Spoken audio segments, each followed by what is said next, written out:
आदाब। मैं आप सबका दोस्त खिज़र अहमद आप सबके सामने एक बार फिर से हाजिर हूँ। मेरे को मालूम है आप सबके दिमाग में क्या चल रहा है, क्या वजह है 20-25 दिन से जो है कैमरे के सामने नहीं आए, कोई वीडियो नहीं बनाए।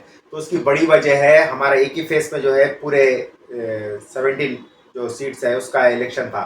तो उसमें मैं काफ़ी बिजी था, इलेक्शन से पहले और इलेक्शन के बाद भी काफ़ी दिन तक मैं बिजी था। तो वो वजह से मैं कोई वीडियो नहीं बना सका, कैमरे के सामने नहीं आ सका। तो अब क्योंकि काफ़ी सवाल जवाब जमा हो गए थे, तो इस बार मैं कोई ख़ास ज़्यादा डिस्कशन नहीं करूँगा। ये कुछ सवाल मैं लिया, उसके जवाब दूंगा खाली, उसके बाद से मैं कंटिन्यू कुछ ना कुछ हम बात करते जाएंगे। ठीक है दोस्तों। तो सब में पहले जो सवाल आया वो ले लेंगे। योगी आदित्यनाथ केजरीवाल का कौन था? हाँ, योगी आदित्यनाथ एक इंटरव्यू में ये बोल रहे हैं, जो केजरीवाल करा उसके वजह से अन्ना हजारे की आत्मा परेशान होंगी। तो एक बात ये बोल दूं, योगी आदित्यनाथ को ये नहीं मालूम अभी तक कि अन्ना हजारे अभी जिंदा है। हाँ, उन्होंने ये बोल रहे हो उनकी आत्मा कितना परेशान हो रही होंगी, जो अरविंद केजरीवाल ऐसे काम कर रहा सो बोल के। अरे पहले पता तो लगाओ, कोई स्पीच देने से पहले इतना भी नहीं मालूम रख ले कि करे तो क्या, स्पीच दिए तो क्या फायदा। समझ रहे ये। और दूसरी बात वो बोल रहे नो अपने आप को मेरे बराबर बनने की कोशिश कर रहे हैं केजरीवाल बोल के। तो ये सोच कैसा लिए केजरीवाल और तुम, ये ऐसा बात हो गई है, गधे घोड़े की जोड़ी मिलाने की बात हो गई बोले जैसा। समझ रहे तुम अरविंद केजरीवाल के लेवल पे आ ही नहीं सकते। समझ रहे गधा कितना भी जो है आलिशान हो गया तो घोड़े के बराबर नहीं बन सकता। समझे तुम्हारी क्या है, तुम्हारी पॉलिसी क्या है? Bulldozer policy. समझ रहे बुलडोजर राज करना ये। और इनका क्या है? डेवलपमेंट पॉलिसी है इनकी। अरविंद केजरीवाल की दिल्ली में डेवलपमेंट लाना ये पॉलिसी है। और तुम्हारे पॉलिसियों के दूसरे दूसरे चीजें गिनो क्या है तुम्हारा? मुस्लिम दलित का इनका जो है रजिस्ट्रेशन खत्म करना, इन लोगों को खत्म करना, इन लोगों के घर उड़ाना, ये काम तुम करते। और उधर उल्टा अरविंद केजरीवाल लोगों को, बच्चों को फ्री में एजुकेशन देना, फ्री में इलाज देना, ये चीजों पे काम करता है। तुम्हारा उनका कभी जुड़ाव हो ही नहीं सकता। तुम सोच ही कैसा लिए, ये नामुमकिन बात है। समझ रहे कहा कि अपने आप को ये सोच लेने से तुम अरविंद केजरीवाल के बराबर के सीएम नहीं बन जाते। समझ रहे ये सोचने के वास्ते तुम्हारे को शर्म आनी चाहिए एक बार। दूसरा सवाल, हेमंता विश्वा शर्मा। अरे ये हेमंता विश्वा शर्मा असम का सीएम फिर से भोका कहते, ये क्या है न, हम हमेशा मुसलमानों के खिलाफ कुछ ना कुछ जहर उगलते रहता है। ये बार बोला है कि 400 सीट हम लोग लाना जरूरी है, बीजेपी लाए तो हम मुसलमानों को खत्म कर देंगे, यहाँ से रिजर्वेशन खत्म कर देंगे बोलते हैं। तो इसके बारे में ऐसे बातें कई बार बोलते रहता है, उन्हें जहर उगलते रहता है, उसकी बातों को कोई सीरियस नहीं लेना। समझ रहे ना? ये भोंकले रहा एक सीएम, खामोश भोंकले दो, उसको कोई वो नहीं है बोल के। वो पुरानी मिसाल है, भोगता सो कुत्ता काटता नहीं बोल के, वैसी बात है वो, उस पर बात को सीरियस नहीं लेना। ये क्या है हेमंता विश्वा शर्मा, तुम्हारे को एक बात बोल रहा हूँ, तुम 400 सीट ला के मुसलमानों को खत्म करने की, वो दूर की बात हो गया वो कानून बनाना।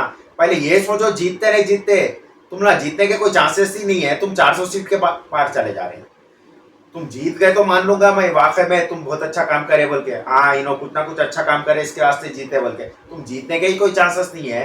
तुम जो है 400 सीट की बात कर रहे हैं। और इतना बार बार जोश में मत आओ, ऐसा जोश में आके बार बार गुस्से में आ जाते जाते, जोश में आ जाते जाते तो लोग मिसअंडरस्टैंडिंग कर लेंगे, कोई तुम कहीं तुम कोई सिख या कोई पठान की औलाद तो नहीं है बोल के समझ लेंगे लोग। समझ रहे इतना जोश पे मत आओ तुम। पहले तो तुम जीतने के कोई चांसेस ही नहीं है, 99%, क्या 100% तुम नहीं जीत सकते।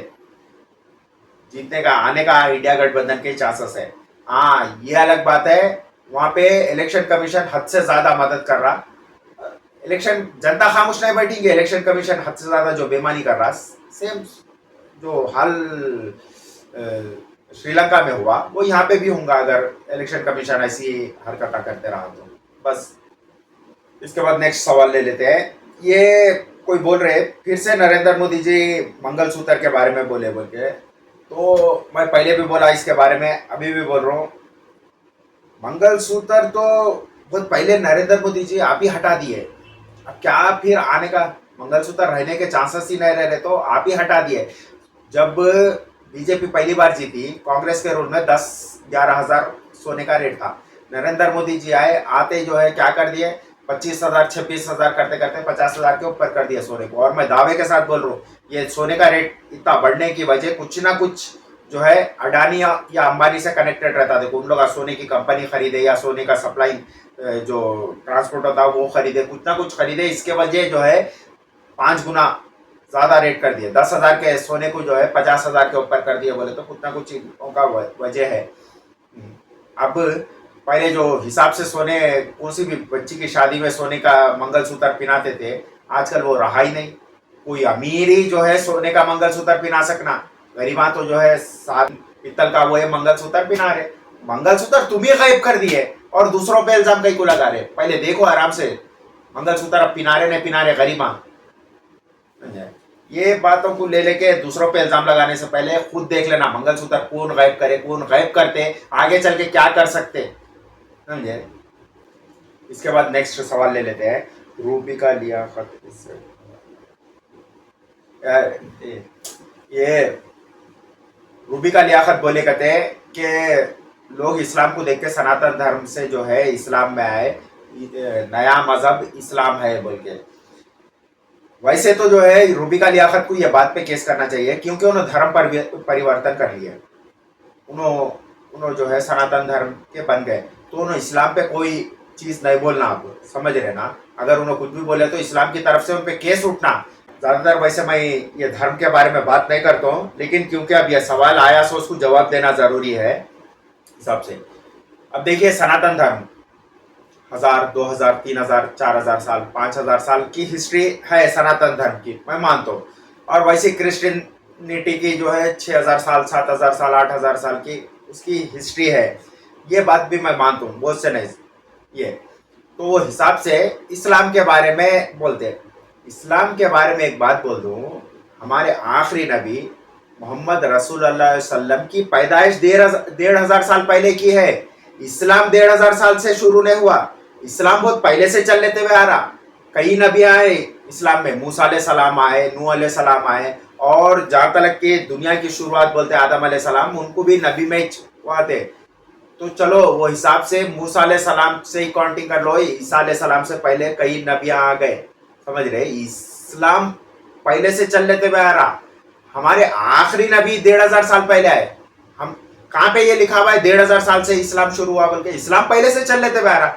हमारे आखिरी नबी आए सो है, इन लोगों को इन लोग ये हिसाब से बना देते 1500 साल से इस्लाम शुरू हुआ बोल के बना देते इन लोग, ये गलत है। वैसे रूबी का लियाकत को क्या मालूम है बोल के उन्होंने बोल रहे सो, समझ रहे ना, उसको क्या मालूम है, उनको तो सनातन धर्म भी नहीं मालूम होगा। हाँ कल के दिन अगर तुम ये बोल दो हमारे धर्म में आओ, इसमें पैसे देते बोल के, अगर कोई भी धर्म, जैसा कि दलित में बोलो हमारे पास पैसे देते हमारे पास आओ बोले तो उन्होंने दलित बनते, क्रिश्चियन में आओ हमला पैसे देते बोले तो क्रिश्चियन बनते, बुद्धिज्म में आओ हमला पैसे देते बोले तो बुद्धिज्म बनते। उन्होंने जहाँ पे पैसे देते वहां पे उनके लिए उनका धर्म है पैसा, बस, समझ रहे ना, उनको कोई दूसरी चीज से मतलब नहीं है।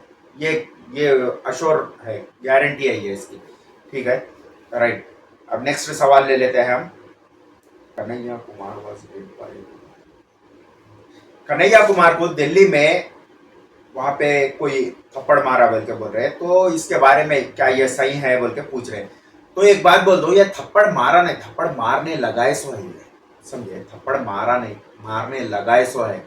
आप ये ख्याल में रखो रहो कि कोई आने जाने वाला आदमी कोई थप्पड़ मार दिया बोल के। एक वक्त था जब नरेंद्र मोदी जी ये बोले थे कि कपड़ों से आदमी को, इंसान को पहचान ले सकते बोल के, तो वैसी बात पे अगर तुम गौर करेंगे उनके बात से ही पहचान ले सकते हो ना कौन सी पार्टी के हैं, कौन से संगठन से जुड़े हुए हैं और किसके लिए काम कर रहे हैं, ये आसानी से बोल दे सकते हैं। फोटोओं से पता चल जा रहा साफ इन लोग किसके वास्ते काम कर रहे हैं। ये मारने लगा सो थप्पड़, समझे, नहीं तो वो कोई भी कहीं को उतना वो हरकत करेगा, समझे। और इन लोग का कितना भी कर लो ऐसा, कितना भी बदनाम कर लो कन्हैया कुमार को, कितने भी थप्पड़ा मारने लगा दो, क्या भी कर लो, जीतने वाला है कन्हैया कुमारी दिल्ली में, देखो। और मनीष तिवारी हारने वाला है, और बहुत बुरी तरीके से हारने वाला है। और उसी तरीके का अमेठी में भी वही हाल होने वाला है। स्मृति ईरानी बहुत बहुत बुरी तरीके से हारने वाली है वहां पे इलेक्शन, समझे, राइट। अब हम नेक्स्ट सवाल ले लेते हैं। ये इलेक्शन कमीशन इज बीजेपी, हाँ हाँ, ये साफ लिख रहे हैं कि इलेक्शन कमीशन जो हिसाब से बीजेपी को मदद कर रहा है, उस हिसाब से साफ दिख रहा है कि किसी को भी हम वोट डालो, जीतने वाली तो बीजेपी है, बल्कि नहीं, वैसा तो नहीं हो सकेगा। थोड़ी बहुत मदद कर ले सकते और कुछ जगहों पे मदद कर सकते, जैसा तेलंगाना में कुछ नहीं हो सकता, कर्नाटक में कुछ नहीं हो सकता, वेस्ट बंगाल में कुछ नहीं हो सकता, महाराष्ट्र में कुछ नहीं हो सकता। यहाँ पे कुछ जगहों पे मदद कर सकते हैं ना, उत्तर प्रदेश ऐसे जगहों पे कुछ मदद कर सकेंगे इलेक्शन कमीशन, मगर हर जगह इतनी खुल के तरीके से मदद नहीं कर सकते। तो उसके बारे में एक बात मैं और एक बोल दूं कि ना, जो भी मदद कर रहे पब्लिक जनता वैसे उठ के आ रही, वैसे बात से जवाब दे रही, बात से। और अगर आगे चल के कुछ ऐसी तरीके का रहा तो जब हाथ से भी जवाब देंगी जनता।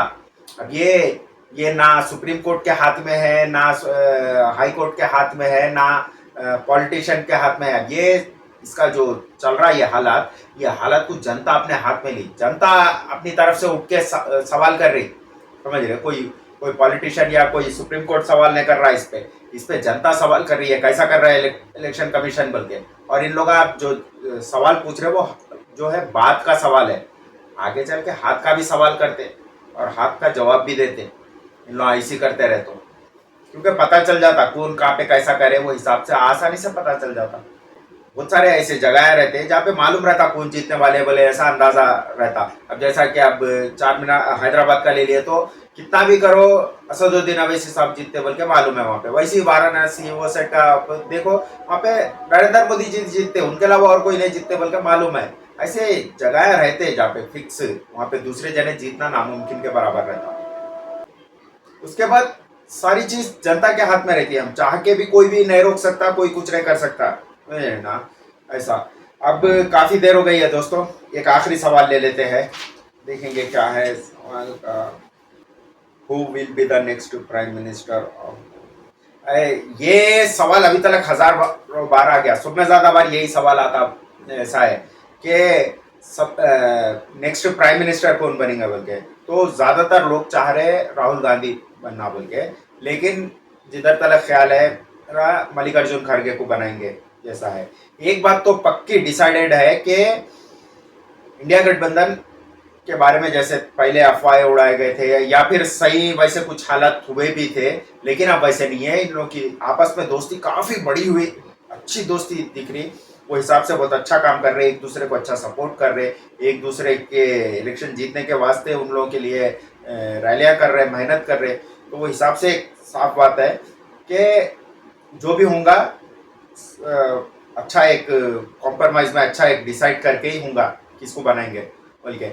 अब ज्यादातर चांसेस कांग्रेस, ये बात तो डिसाइड है कि कांग्रेस से प्राइम मिनिस्टर बनेगा कोई भी, मल्लिकार्जुन खड़गे बनो या प्रियंका गांधी बनो, राहुल गांधी बनो, जो भी बनो, या ऐसा है। और कुछ चीज़ें रहते हैं जैसा कि आप मेरे हिसाब से फाइनेंस मिनिस्टर अरविंद केजरीवाल को दे सकते हैं, मैक्सिमम चांसेस तो है। और रेलवे मिनिस्टर तेजस्वी यादव को दे सकते हैं, होम मिनिस्टर अखिलेश यादव को देने के चांसेस ज़्यादातर है, ऐसा। तो वो हिसाब से एक सोच के वो हिसाब से बनाएंगे कैसा करना, समझे। ये मेन लोग है, वो हिसाब से उन लोगों को मेन मिनिस्ट्री उन लोगों को मिलेंगे। आगे जो भी है देखेंगे, ठीक है दोस्तों, राइट।